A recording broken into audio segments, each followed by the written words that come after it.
உனக்கு 63 நாயன்மார்கள் கேட்குறேன் ஒன்றும் பஞ்சாயத்தில். அது கூட தெரியாமல் நான் வள்ளி வேஷம் போட்டு வந்து நிற்கிறேன்னு வந்து நின்றா எந்த பிரயோஜனம் இல்லை. வள்ளியை நிற்கவே அருகதை இல்லாத ஆட்கள் அர்த்தம். ஆழ்வாரை பற்றி நான் தெரியலன்னா அது தப்புத்தேன். அதே போல் நாயன்மாரை பற்றி தெரியல நீ தப்புத்தேன். எந்த அளவு தெரிஞ்சிருக்கு பார்ப்போம். திருவிளையாடல் புராணத்தில் செண்பக பாண்டியனுக்கு ஒரு சந்தேகம் வந்துச்சு. கூந்தலிலே பெண்களுக்கு இயற்கையிலே கூந்தல்ல மனம் இருக்கா இல்ல செயற்கையான வாசனை திரவங்களை பூசிக்கிறதுனால தான் வாசனை இருக்கா அப்படிங்கிற ஒரு சந்தேகம் வந்துருச்சு. கேட்கிற மக்களுக்கு சாதாரணமாக தெரியலாம் கூந்தல மனம் இருந்தானே இல்லாட்டினா என்னன்னு. ஆனால் அன்று மதுரை மதியிலே மிகப்பெரிய சர்ச்சையாக உருவானது. சிவபெருமானே வந்தார், தருமிக்கு கவி கொடுத்தார். கொங்குதேர் வாழ்க்கையை அஞ்சரி தும்பி காமம் செப்பாது கண்டது மொழியுமோன்னு கவி கொடுத்தார். ஆனால் அந்த கவியை கேட்டும் கூட நக்கீர் என்ன சொல்றாரு? இல்ல உன்னுடைய பாடல்ல குற்றம் இருக்குப்பா. இயற்கையிலே மனம் இல்ல, இயற்கையில மனம் கிடையாது. ஏன்னா அவர் எழுதிய பாடல் இயற்கையிலே பெண்களுக்கு கூந்தல்ல மனம் இருக்கும்னு எழுதி கொடுத்துட்டார். அதுல வர கருத்து அதுதான், பெண்கள் கூந்தல் இயற்கை மனம் இருக்குன்ற மாதிரி கருத்து அப்படிங்கிற மாதிரி அத மறுக்காரு நக்கீரர். அப்ப சிவன் வர்றாரு, வாதாடுறாரு. ஏப்பா சாதாரண பெண்கள் சரி, அன்னை உமையவள் சக்திக்கு கூட அப்படித்தானா ஆமான்னு கேட்டா அவர் ஆமான்ட்டார். அப்ப கோபம் கொண்ட சிவன் நெச்சுக்கண்ணை திறக்கிறாரு, நக்கீர பிரம்மனை அழிச்சிட்டாரு. எரிச்சு தவறை சுத்தி காட்டு மறுபடியும் உயிர்ப்பிச்சிட்டார். அது வேற பஞ்சாயத்து. இப்ப ஒரு சாதாரண கூந்தல்னால உருவானது மதுரை மதியிலே திருவிளையாடல் புராணத்திலே ஒரு மிகப்பெரிய சரித்திரம். அதே மாதிரி 63 நாயன்மார்கள்ல ஒரு பொம்பளை பிள்ளை ஒரு திருமண கோலத்துல இருக்கு. திருமண கோலத்துல இன்னும் கொஞ்ச நேரத்தை தாலியை கட்ட போறாங்க. அந்த பிள்ளைக்கு நல்ல கதையை கவனிக்கணும். அப்புறம் மறுபடியும் என்னாதுன்னு மறுபடியும் நொன்னாதுன்னு ஆரம்பிக்க கூடாது. திருமண கோலத்தில் பெண் இருக்கிறாள். பெத்த அப்பா தன் மகளுக்கு கல்யாணம் பண்ணி கொடுக்கணும்னு ரொம்ப ஆவலா இருக்காரு. ஆவலா தான் திருமணம் பண்ணி வைக்கணும்ல. ஆனா திருமணம் கொஞ்ச நேரம் முன்னாடியே பெத்த அப்பா தன் மகளுடைய கூந்தலை பிடிச்சுக்கிட்டாரு. கூந்தலை பிடிச்சு வந்தவருக்கு தன் மகளுடைய கூந்தலை, அது வீட்டில் இல்ல திருமண கோலத்தில் இன்னும் கொஞ்ச நேரத்தை தாலியை கட்ட போறா, திருமணம் நடக்க போகுது. அந்த சமயத்தில் கூட தன் மகளின் கூந்தலை அறுத்து வந்தவருக்கு கொடுத்தாரு. பெத்த மகளுடைய கூந்தலை. பெண்களுக்கு 32 லட்சம் இருக்கு. இதுல முதல் லட்சணம் என்ன? முதல் லட்சமே கூந்தல் தானே பெண்கள். இப்ப நீ இவ்வளவு நேரம் கூந்தல் வச்சிருக்க, கூந்தல் இல்லாம தலையில மயிர் இல்லாம வெறும் மொட்டை மண்டையா வந்து நின்று பாரு, பாக்குறதுக்கு அசிங்கமா தான். அப்ப பெண்களுடைய கூந்தல் என்பது 32 லட்சத்தை முதன்மையான லட்சணம். அப்படியான லட்சணம் உடைய அந்த கூந்தலை தன் மகள் கூந்தலையே அப்பா அறுத்து கொடுத்தாரு. யாருக்கு? ஏன்? திருமண குளத்துல இருக்கும் பொழுதா? கதையை கவனிச்சுதான் நிறுத்தி அழுதி சொல்லிருக்கேன். அப்புறம் திருமணம் ஒரு விஷயத்தை கேட்டா ஆமான்னு சொல்லுங்க. அப்படிலாம் அவசியம் இல்லை. உங்களுக்கு இவ்வளவு அது நல்ல பிள்ளையா இருந்தா அப்படி சொல்லலானே. உன்னை மாதிரி மண்டகனம் பிடிச்சாலும் அப்படி சொல்ல வேண்டிய அவசியம் இல்லை. நான் கேட்கும் போதே கேள்வியை 4-5 தடவை நிறுத்தி நிதானமா கேட்டிருக்கேன். நான் வந்ததுல இருந்து ஏதாவது மண்டகனமா பேசுறேன்னா ரொம்ப சாதாரணமா நின்று பேசிக்கிறீங்க. எனவே மண்டகனமா பேசுறீங்க. ரொம்ப நல்ல மனுஷன். நீங்களா அப்படி உருவாக்கி வச்சிருக்கீங்க. ரொம்ப நல்ல மனுஷன். லட்சுமினா மண்டகனமா பேச, திருமாராதாப்ப பேச அப்படிங்கிற மாதிரி நீங்களா உருவாக்கி வச்சிருக்கீங்க. அதான் நீ மண்டகனம் பண்ணி என்னத்தையும் பண்ணி தொலை, எனக்கு கவலை இல்ல. எங்கேயாவது ஒரு பெண்ணுக்கு திருமணம் நடக்க போற சமயத்துல யாராவது அப்பா பெத்த அப்பாவே போய் கூந்தல் அறுப்பாரா எங்கேயாவது நடக்குமா? அப்படி இருக்குமா? அத ஒரு கேள்வியா நீங்க கேக்குறீங்களே. அது 63 பேர்ல இருக்காங்க. யாரு கொடுத்தது? போய் பெத்த பிள்ளைக்கு திருமண குளத்துல இருக்கிறவங்கள போய் கூந்தல நறுக்கி வந்தாரு கொடுப்பாளா? ஏன் பிள்ளை நான் போய் அறுக்க முடியுமா? ஒரே ஒரு விஷயத்தை ஒன்று சொல்லவா? இது தர்க்கம். இப்ப பட்டிமன்றம்னு வச்சுக்கவே, பட்டிமன்றம் என்ன தெரியுமா? ஒரு கருத்தை முன் வச்சா அது எப்படி நடந்துக்க முடியும், இது இதால அப்படின்றத பட்டிமன்றம். உன்னை பட்டிமன்றம் பேச கூட்டியாருல நடந்திருக்குமா? வரல அப்புறம் நடந்திருக்குமா? அறுத்திருப்பாரா? கோர்த்திருப்பாரா? ஏன் பேசுற? அறுத்தார் யாருன்றதுதான் உன் பிரச்சனை. அதான் இருங்க, ஏங்க சொல்றதுக்குள்ள ஏங்க இவ்வளவு அவசரப்படுறீங்க? ஏமா எல்லாருக்கும் அப்படி ஒரு சந்தேகம். என்ன அவசரம் உனக்கு? நீ நான் ஒரு விஷயம் கேட்டிருக்கேன், அது பொய் தப்புன்ற மாதிரி அது எப்படி முடியுமா பண்ணுவாரான்னு கேட்டிருக்கேன். இருங்க, எல்லாருக்கும் அந்த சந்தேகம் இருக்குமே. ஒரு மணப்பெண்ணு மணக்கோலத்துல இன்னும் கொஞ்ச நேரத்துல தாலி கட்ட போற பெண்ணுக்கு போய் ஒரு அப்பா போய் கூந்தல அறுத்து கொடுக்குறான்னா யாருக்கு கொடுத்துருப்பாரு அப்படிங்கிற ஒரு சந்தேகம் வரும்ல. அதைத்தான் நான் கேட்டேன். அப்படி ஒரு சந்தேகம் இருந்தால் அது சந்தேகமே கிடையாது. ஏன்னா 63 பேர்ல அறுத்து கொடுத்தாரு. அதுல இன்னொரு விஷயத்த நீங்க உன விட்டு நீங்க சொல்றதுக்கு, அப்பா மட்டும் கூந்தல் அறுத்து கொடுக்கல, அப்பா நுனியை பிடிக்க கட்ட போற கனவு என்ன பண்ணிருக்கணும்? ஏயா நான் திருமணம் பண்ணக்கூடிய பெண்ணு, எனக்கு பொண்டாட்டி ஆக போறவங்களு எப்படியா நீ கூந்தல் அறுத்து கொடுக்கலான்னு கேட்கணும். ஆனா புருஷன் என்ன பண்ணாரா? அப்பன் போய் நுனியை பிடிச்சோனே புருஷன் போய் அடியை பிடிச்சிருக்கிறார். எதுக்கு? கூந்தல் அறுத்து கொடுக்கறதுக்கு. அப்ப எதுக்காக, யாருக்காக கொடுத்தாங்க அப்படின்னா இந்த 63 பேர்ல நாயன்மாரா இருக்கக்கூடிய ஒருத்தர். அவரு சிவன் மேல அடியார்கள்னாலே நாயன்மார்கள்னாலே சிவன் மேல பக்தியா இருக்கவர் தானே. இந்த சிவனுடைய பக்தர்கள் எல்லாரும் சிவபெருமான் வந்து சோதிக்கிறது வழக்கம். திருமணம் நடக்க போற சமயத்துல சிவபெருமானாகப்பட்டவர் என்ன பண்றாரு, ஒரு அடியார் ஓல வர்றாரு திருமண மணமேடைக்கு. வந்து என்ன சொல்றாரு, வந்த உடனே மணப்பெண்களை ஆசீர்வாதம் பண்ண பிள்ளைகளை. அப்ப என்ன பண்றாரு, இவரும் சொல்றாரு நாயன்மாரு, ஏமா அடியார் அவருடைய காலில் விழுந்து ஆசீர்வாதம் வாங்கிக்கங்க அப்படிங்கிற. காலில் விழுந்து அந்த பெண்ணை ஆசீர்வாதம் வாங்கிட்டு எந்திரிக்கிறா.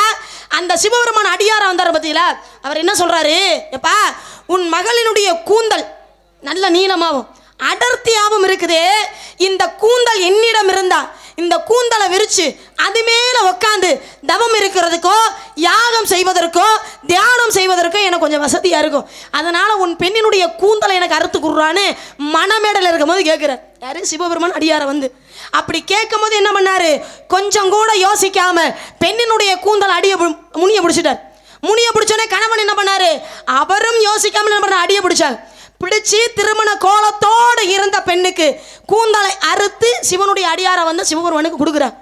அது யார் தெரியுமா, 63 பேர்ல இருக்கக்கூடிய மானக்கஞ்சரார் என்று சொல்லக்கூடிய நாயன்மார் தான் பெற்ற பிள்ளையனுடைய கூந்தலை மணமேடல இருக்கும் பொழுது அறுத்து கொடுத்தார். மானக்கஞ்சார் அப்படிதானே.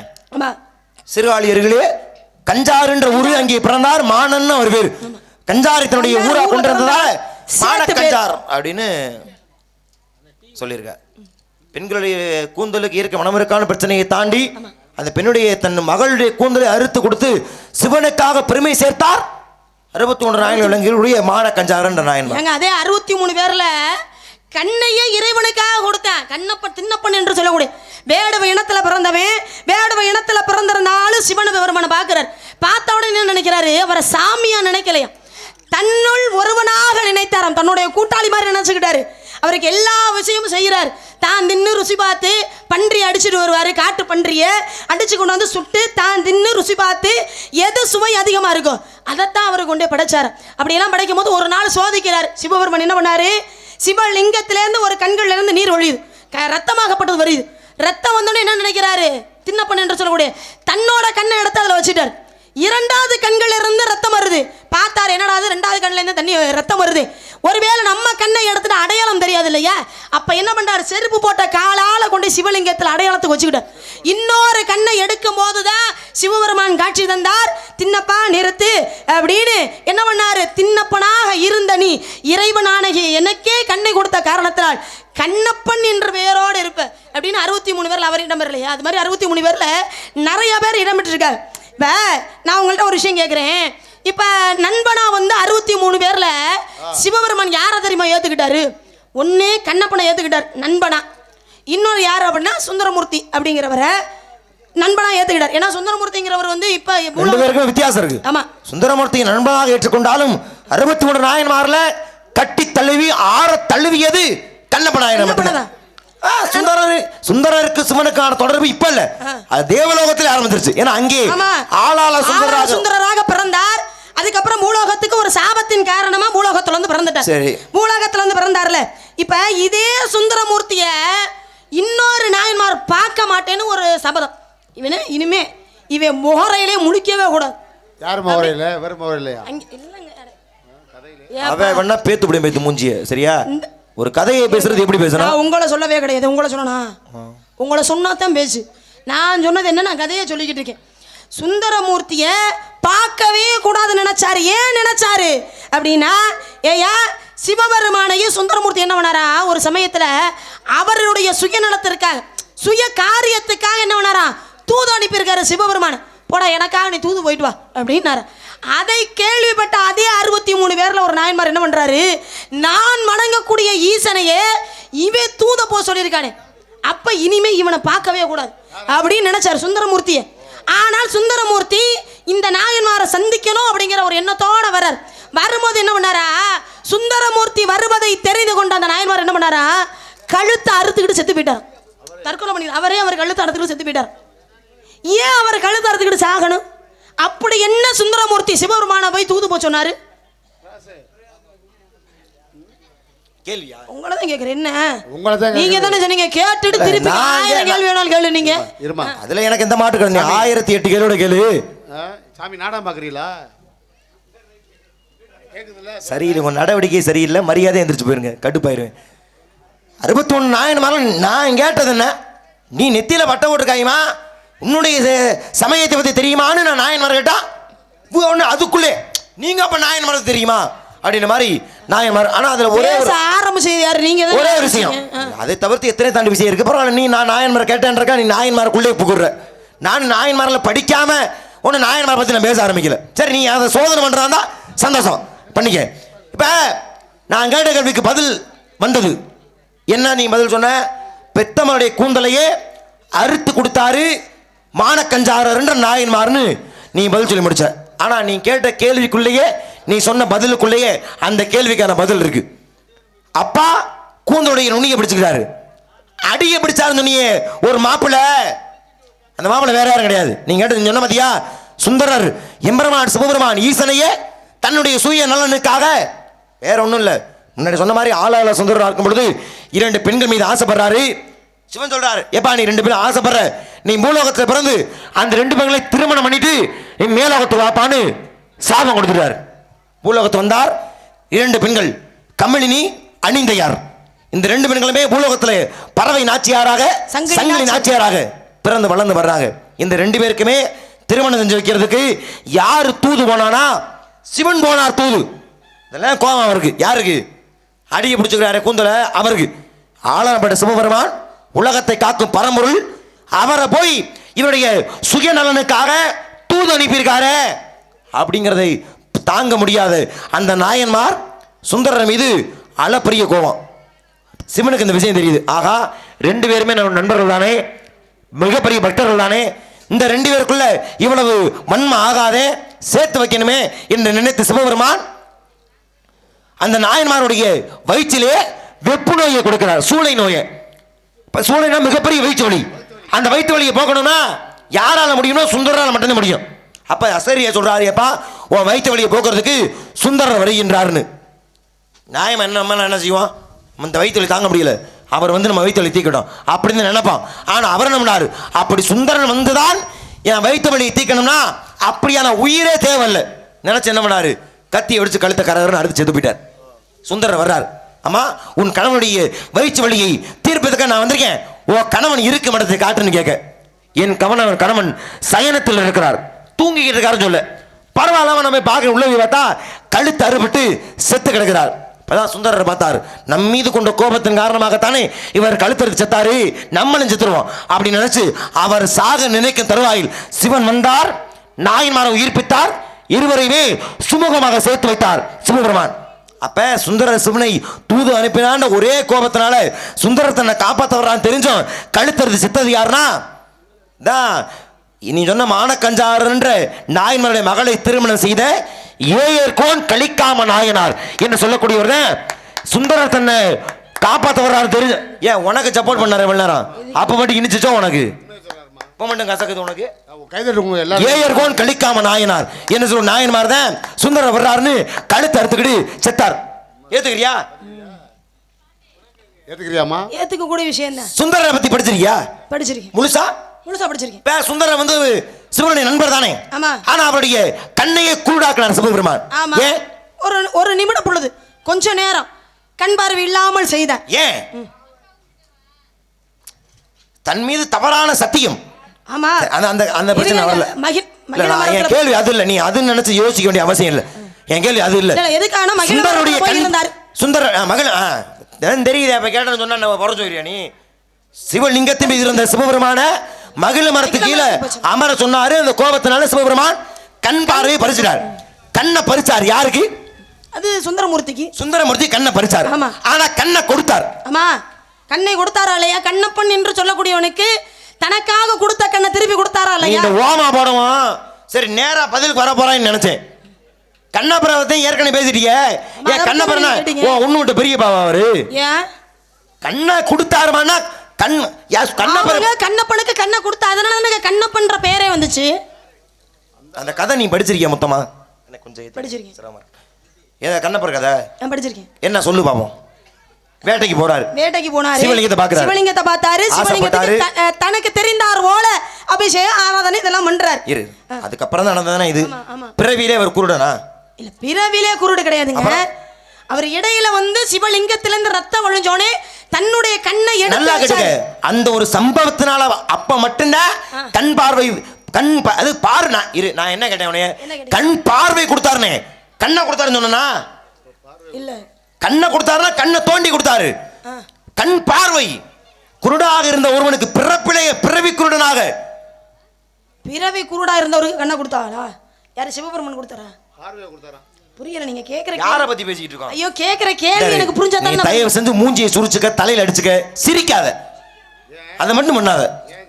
சும்மா உன்னை பார்த்தாவே அவ்வளவு எரிச்சலா இருக்குல்ல, நீ சிரிக்கும் போது இன்னும் எரிச்சு தாங்க முடியல. ஐயா, உங்களை பார்த்தா கூட எனக்கு பத்திக்கிட்டு வருது. நான் சிரிச்சு சமாளிச்சுக்கிறேன். கேள்வியை காதுல வாங்க. கண் பார்வை கொடுத்தார். பிறவிலே குருடனா இருந்தவனுக்கு கண் பார்வை கொடுத்தாரா சிவபெருமான்? கண்ணப்பர் வந்து பிறவி குருடன் இல்ல. பிறவி குருடலாம் கிடையாது. அப்ப என் கேள்விக்கு இது பதில் கிடையாது. என் கேள்வி பிறவியிலே குருடனா இருந்த ஒருவனுக்கு, அதத்தான் நான் கேட்டேன். பிறவி குருடனா இருந்தவனுக்கு அதத்தான் நானும் சொல்றேன். இதுவும் வேற எங்கேயும் இல்ல. 61 நாயன்மார்ல தான் இருக்கு. அதான் 63 பேர்ல தான் அவர் இருக்காரு. என்ன காரணம் அப்படின்னா, இப்ப ஒவ்வொரு ஊருக்கும் ஒவ்வொரு முக்தின்னு சொன்னாங்க. இப்ப திருவாரூருக்கு என்ன முக்தி தெரியும்? பிறக்க முக்தி. பிறக்க முக்தி. திருவண்ணாமலைக்கு நினைத்தாலே முக்தி. காசிக்கு இறந்தால் முக்தி. மதுரைக்கு தரிசித்தால் முக்தி. அதுங்க ஒவ்வொரு ஊருக்கும் ஒவ்வொரு முக்தின்னு கொண்டே வச்சாங்க. அது போல திருவாரூரிலே பிறந்தவர் அவர். திருவாரூரில் இருக்கக்கூடிய தியாகராஜ பெருமாளுடைய ஆலயத்தில் இருக்கக்கூடிய தெப்பக்குளத்தை என்ன பண்ணாங்களா, சைவ சமயம் பெருதா சமணம் சமயம் பெருதானே. நீ இவ்வளவுதான் பேசுறது பஞ்சாயத்துல நல்லா தான் பேசுற.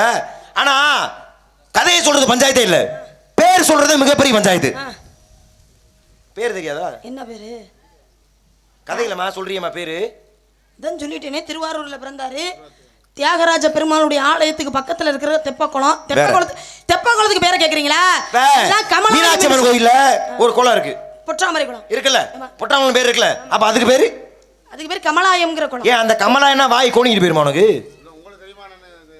சொல்லு, கதையை சொல்லு. கஷ்டம். கமலாயம்ங்கிற குளம். அந்த குளத்தை சமண சமயத்தர்கள் என்ன பண்றாங்க, ஆக்கிரமிப்பு பண்ணிட்டாங்க. ஏன்னா எப்படி மதுரை என்பதிலே சைவ சமயம் தாழ்ந்து சமண சமயம் உயரும் பொழுது, ஏன்னா மங்கையரசியார் என்ன பண்ணாங்க, திருஞான சம்பந்தரை எழுப்பு விடுத்து அங்கே சைவ சமயத்தை மீட்டு கொண்டு வந்தாங்க. மதுரை என்பதில் அனல்வாதம் புனல்வாதம் அரிகண்டம் யமகண்டம் அப்படிங்கிற போட்டியெல்லாம் நடந்துச்சு. அது ஒரு பக்கம். அதே காலகட்டத்தை தான் இங்கே திருவாரூரில் என்னாச்சு, சைவ சமயம் தாழ்ந்து சமண சமயம் உயர்ந்துருச்சு. அப்ப சமண சமயத்தர்கள் என்ன பண்ணிட்டாங்க, இந்த தெப்பக்குளத்தை ஆக்கிரமிச்சு தெப்பக்குளத்துல நீரோட்டம் இல்லாத அளவுக்கு குறுக்கிட்டாங்க. தெப்பக்குளத்தை குறுக்கிட்டாங்க. அப்ப இவர் என்ன பண்றாரு, பிறவியிலே கண் பார்வை தெரியாதவர். அவர் என்ன பண்றாரு, இடுப்புல கயிறை கட்டிக்கிட்டு குளத்துக்குள்ள இறங்கிட்டார். குளத்துக்குள்ள இறங்கி குளத்தை தனி ஒரு ஆளா இருந்து குளத்தை வெட்டி அதை அகலப்படுத்திட்டார்.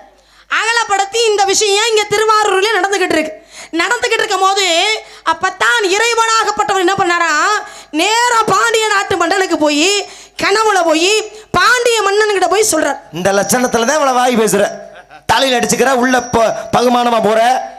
என்ன அறிவு நீ கதை சொல்ற? திருவாரூர் சொல்லிட்ட, நான் நடப்புறேன். பாண்டிய மன்னன் நோண்டிய மன்னன் உனக்கு. பாண்டிய திருவாரூர் நாடு என்பது திருவாரூர் பாண்டிய நாட்டுல இருக்கா? சரி விடுங்க. சோழ நாட்டினுடைய மன்னன் பாண்டிய நாடு மன்னன் இல்லைங்க. சொல்லி பார்த்தேன் அப்படி போற போக்கல.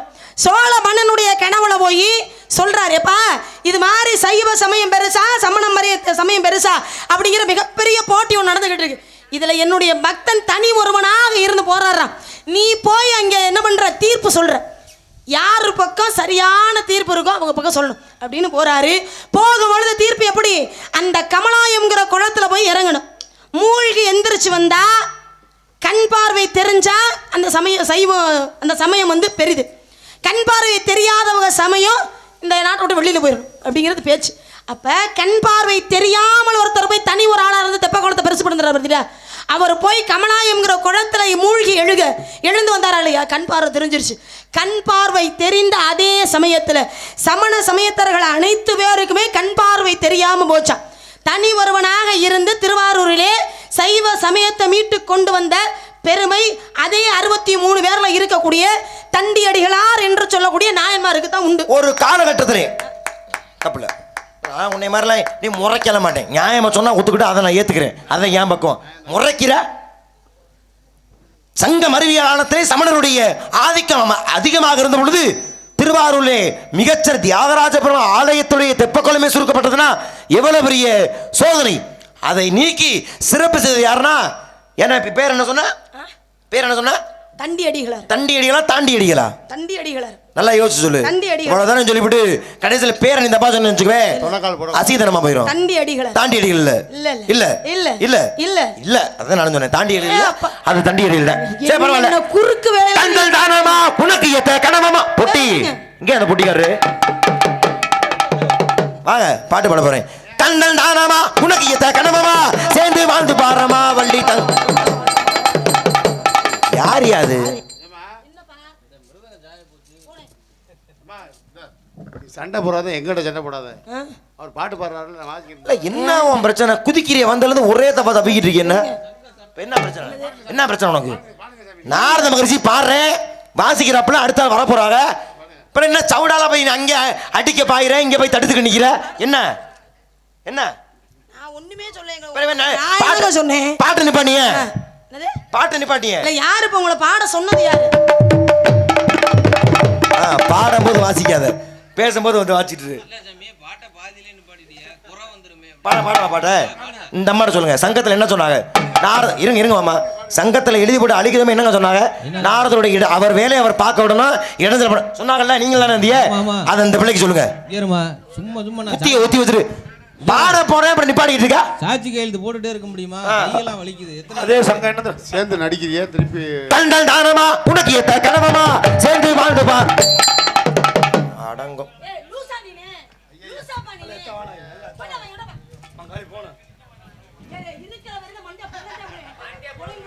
இங்க வா, எதுக்கு பண்ணிட்டு இருக்க? இருங்க, எதுக்கு இருக்கிற கடுப்புல நீ வெறியாத்திக்கிட்டு இருக்க? நான் படிக்கிறேன் மாமா, நீ போ மாமா. ஓ 100 ரூபாய் காசை கூட திரும்ப வாங்கிட்டு போய்க்க. இருக்கிற பிரச்சனைடா என்ன? போய் உட்காருங்க, பேசாம உட்காருங்க. இருங்க, இப்ப யார கேட்டு நீங்க பாட்டு பாடுறீங்க? கதை நடத்துங்கம்மா. யார கேட்டு பாட்டு பாடுறீங்க? இந்த அம்மா என்ன சொன்னாங்க? 4 மணி ஆச்சு சொன்னீங்களா இல்லையம்மா? முருகன் எப்ப வர்றது? அப்பதா சொன்னியா? அப்பதா சொல்லு. அப்பதா சொன்னா 4 மணி ஆச்சு. 4 மணி ஆகுதுடா. 4 ஆச்சுமா?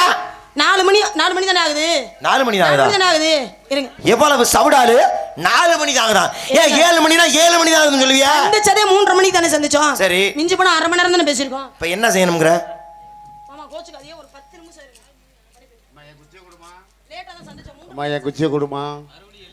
ஆமா, இருங்க. இல்ல எனக்கு தெரிஞ்ச இன்னையோட மறுபடியும் மொத்தமா சந்திக்க முடியாம போகுதுன்னு நினைக்க போறேன்.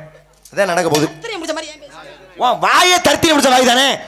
தத்திரி முடிச்ச பேசிட்டு இருக்கா? பாட்டை என்ன பாட்ட? எதுக்கு இப்ப பாட்டு பாடுறீங்க? என்ன காரணம்? ஏன் சௌரியா? மாப்பிள்ளை சொல்றதுக்கு பாடதான் செய்வேன். யாரு மாப்பிள்ளை? யாரு மாப்பிள்ளையா? அததான் பாட்டுல சொல்ல போறேன். யாரு மாப்பிள்ளை?